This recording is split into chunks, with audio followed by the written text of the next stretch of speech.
We know that the genome is made up of genes and intergenic regions which was once considered as junk, and only a small fraction of the genome codes for protein. Remaining majority of the genome which is transcribed but do not code for protein is collectively called as non-coding RNA. But why do we have the remaining non-coding regions in our genome? Although most of the expressed RNA does not code for proteins, it does not mean they do not have biological significance. This makes sense because why would an organism waste so much of its energy in synthesizing these non-coding molecules? With more and more researchers, newer and newer types of non-coding molecules and their significance in our genome is being identified.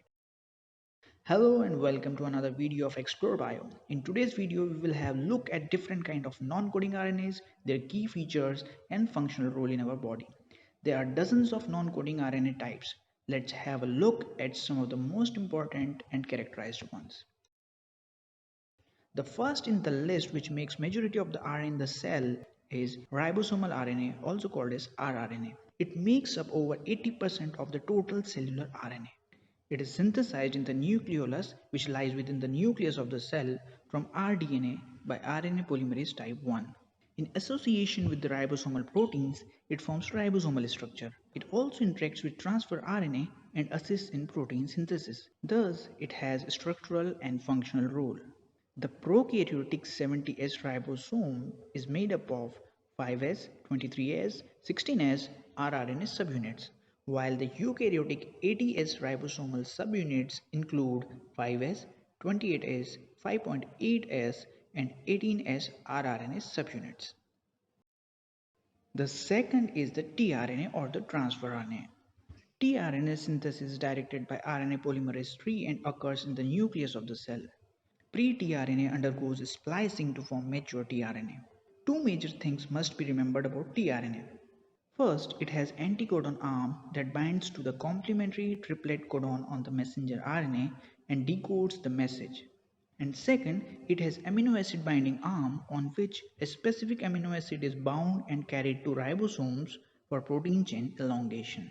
Another interesting feature about tRNA is that the third anticodon base, called as Wobble base, allows same tRNA to read multiple codons on mRNA.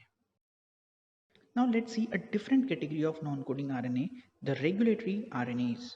One of the first and most extensively studied regulatory non-coding RNA is miRNA or microRNA. MicroRNA is endogenously produced as single-stranded RNA that folds to form stem loop structure. The miRNA may originate from intronic or the exonic regions in the nucleus as primary miRNA. The primary miRNA is cleared by DROSHA to form pre-miRNA, which is exported from nucleus to the cytosol. Pre-miRNA is further cleaved by dicer proteins, giving rise to final single-stranded miRNA. miRNA may bind to the target mRNA by complementary base pairing and with the aid of other endonucleases or by forming RISC complex or the RNA-induced silencing complex leads to mRNA cleavage or inhibits the translation. Short interfering RNA or siRNA are usually exogenous in origin or synthesized as short double-stranded RNA. Similar to the miRNA, they are about 20 to 25 base pair in length. Their major role is in RNA interference technology, which leads to gene silencing through mRNA cleavage. siRNA are generally used to validate gene function by post-transcriptional cleavage or degradation of target mRNA. piRNA or piwi-interacting RNA are also short, about 24 to 31 nucleotides long, and generally expressed from transposon regions. Their major role is in transcription regulation and silencing. piRNA interacts with PV or the ergonaut proteins and guide them to silence the transposon transcripts. snRNA or the small nuclear RNA are about 150 base pair long and are transcribed by RNA polymerase type 2 or type 3. Their major role is to process the pre-mRNA in the nucleus. However, they are also involved in transcription factor regulation and telomere maintenance. snRNA complexes with other proteins to form snRNP spliceosomal complex that helps in splicing the transcripts.